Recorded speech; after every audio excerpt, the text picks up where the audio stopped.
Hi everyone, we're back with another review here. Today we are doing the Carrillo Encore Majestic, which claimed the #1 spot on Cigar Aficionado's Top 25 Cigars of the Year 2018.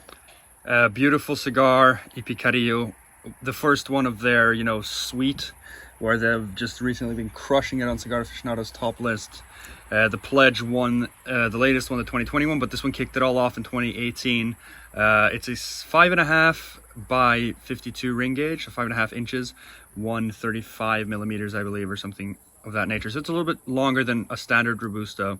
Yeah. And a beautiful box press cigar and a Nicaraguan puro. Exactly, meaning that all parts of the wrapper, binder, filler, Nicaraguan. So we don't really know anything else about this cigar other than those facts. So we're gonna get it cut up, light it up, and be back to you guys in the first third with some flavor notes. Very exciting to try this one out. Oh yes.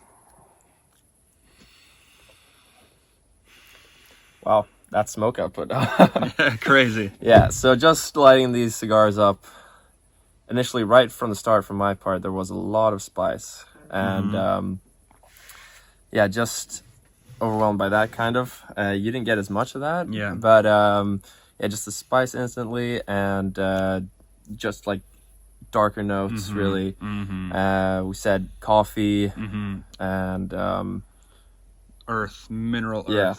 There's this earth note in this cigar. And I've said this before in videos, but I feel like Nicaraguan tobacco, especially when it's a Nicaraguan puro, and there's a sun-grown, just heavy, dense, rich, flavorful tobacco, there is a mineral, twangy earth that I feel is almost as characteristically unique for Nicaraguan cigars as the Cuban twang is for Cuban cigars. There's this extremely mineral rich, just flavorful, earthy twang in Nicaraguan cigars like this. That's such a telltale sign, and I got it immediately, and I said it right away. This is a Padron, this is like a Flor de las Antillas, but heavier. And that paired with espresso, like you said, and I feel like a little bit of charred oak, but that's just a little undertone. Those are the telltale flavors, and then there's like a molasses dark sweetness almost on the finish. That I said almost raisins before, but it's even darker than that. I'd say like molasses style. I think this is delicious so far, especially in the evening. Yeah, I do definitely enjoy it. We had a big barbecue dinner before this, which I think was very good. Perfect like evening smoke. Yeah. You could easily pair this with a yeah, what would you pair this with actually? I was gonna say You gotta go like I bought recently a Bowmore 15. It's an Isla whiskey, but it's sherried. It's a sherry Isla, like we had in our whiskey video, and that has the dark, dense richness and the sweetness from the sherry, but it also has like a smoky character, and I think that would stand up with this. It's not extremely full, but it's medium to full so far, Nicaraguan cigar. Yeah. That would be a good pairing in my opinion. Yeah, I think so too. Definitely on the more medium to full bodied side, like we said. I think this is going to step up though. This will probably be full. It's just the first third. Construction is pretty good. The burns are a little bit wonky. They're correcting themselves throughout. You had like a tiny touch up. I had a tiny touch up as well. They're burning decently. They're just like a little bit wonky, but so far so good. The smoke output, like you guys saw, is amazing. So yeah, let's keep chugging along, and we'll be back in the second third. Yeah, so good. So good so far. So we just came down now to the part where we're forced to take off the second band here. So a bit ways into the second third now. And must say it hasn't changed all that much. The spice has settled a little bit, and can definitely feel that espresso coffee actually, and espresso coffee and wood, I would say, at the moment. The oak is heavy still. It's like that charred oak. I feel like it's that basic note you get in like whiskeys. It's like that. It's just the charred oak. I don't know how to explain it, but it's like it's not even just like dark oak. It's like even darker than that. And like Ruben said, spice is gone. I barely had any. I did have like a tiny bit in the beginning. That's almost completely gone, and it's espresso. I'd say there's a nice coffee note. And I have on the long finish, the finish is very long. The cigar is very flavorful, but the finish is really nice. Now it's starting to come and I have like a creamy and sweet long finish. There's a dark sweetness and like a tiny hint of chocolate, but it's just the tiniest little hint. But it's nice and balanced. I like the earth, I like the wood, and I like that transitioning into a creamier sweetness, and I think that's a really beautiful balance and a nice harmony of flavor. So, I'm very happy with this. Yeah, me too, I must say. Yeah. It's I'm liking this one. And I mean, we looked at their Cigar Aficionado review, and they said 96 points, and they had like orange and a lot of other stuff. yeah, the citrusy, they said. Yeah, none of that here. Again, this is the deal when you work with cigars that are, cigar of the year cigars, and you're smoking them after the fact, which almost always is the case. The blends often kind of change because they don't really have the accessibility to the same tobacco. I don't know really how these differ, but you oftentimes just get high reviews, like high marks on reviews, and then the cigar gets a little bit overproduced and the blends changed a little bit. Maybe this is a little less complex than they were in their heyday when they got the high score, but you never know. Yeah, exactly. It's not simple, but it's not extremely complex. I wouldn't say it's simple, but Yeah. it's decently complex though. But it's very enjoyable. But it's definitely. I mean, I'll spoiler alert. I'm not going to give it a 96. Not that good so far, but it is very delicious. Enjoying it for sure. Yeah. So yeah, I guess we'll check back with you in a bit, and we will reveal the final score final then. See you guys then.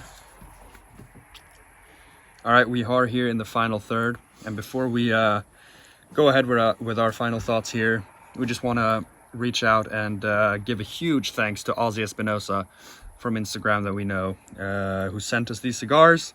Extremely kind. It's always so extremely heartwarming when people reach out and they send us cigars that they want us to try, and it is our absolute pleasure to do so, right? But yeah, Lad, what are your thoughts on this one? My thoughts on this one is just like, I like this full Nicaraguan puro and the full body that it brings, the nice spice that in the beginning with that espresso coffee coming in and then settling down, and then more now the end, a little bit of, or in the middle to end now, just the sweetness kind of. Yeah. And very enjoyable, for sure. I agree. I love the smoke output on this. Oh, yeah. It's always nice to have on such a still night like this as well. Here, just to have that, the beautiful smoke, really does a lot. Yeah. For a cigar. No, I agree completely. Nice heavier cigar.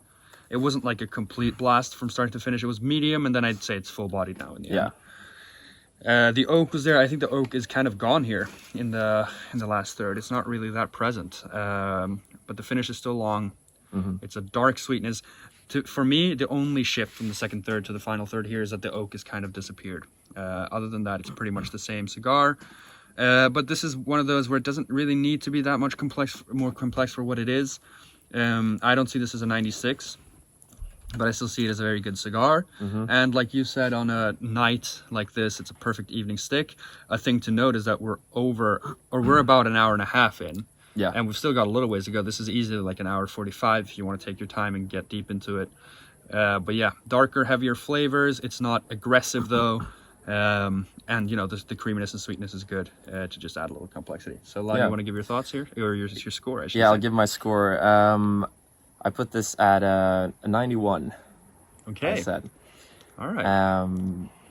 Because just that kind of, because it does have some complexity to it. I think that, like, the way it's shifted a little bit, even though you can sense that it's the same cigar throughout, it does have those little shifts, which is always nice to have in a cigar. And I think that's basically the reason. Very high pleasantness and then decent enough complexity to bring it above. Yeah.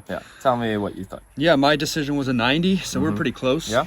Just a little bit lower, I guess. Just a little bit less complexity. I think your first third was just like a little bit, you had like more spice and stuff. Mine was a little more similar. So that's, I mean, it's very similar. I mean, it's semantics, right? 90, 91, whatever. But yeah, I'm a lot of my rationale is similar to yours, Lad. Very pleasant. The notes that are there are very nice. compared to the Trinidad Vigia. I think that'll be out before this. Mm-hmm. But that was a little bit more shrouded in tobacco flavor, whereas the flavors here, that espresso's clear, Yeah. that oak throughout was very clear, True. clean flavors, and the earth. It's not just tobacco that's the forefront. It's the notes that are there are very clear. They're very easy to bring forth, and they're tasty. So Yeah, and exactly the 90, 91 above that excellence yeah. threshold that we like to say is distinctive between a 90 plus and a below 90. yeah. So Yeah, spot on, lad. Good thoughts. yeah. Good cigar. Once again, thanks so much to Ozzie. Yeah. Just being able to smoke a #1 cigar of the year. Yeah. It's always very cool. Always a pleasure. So yeah, guys, hope you guys enjoyed this video here. And as always, we will see you guys in the next review. Cheers.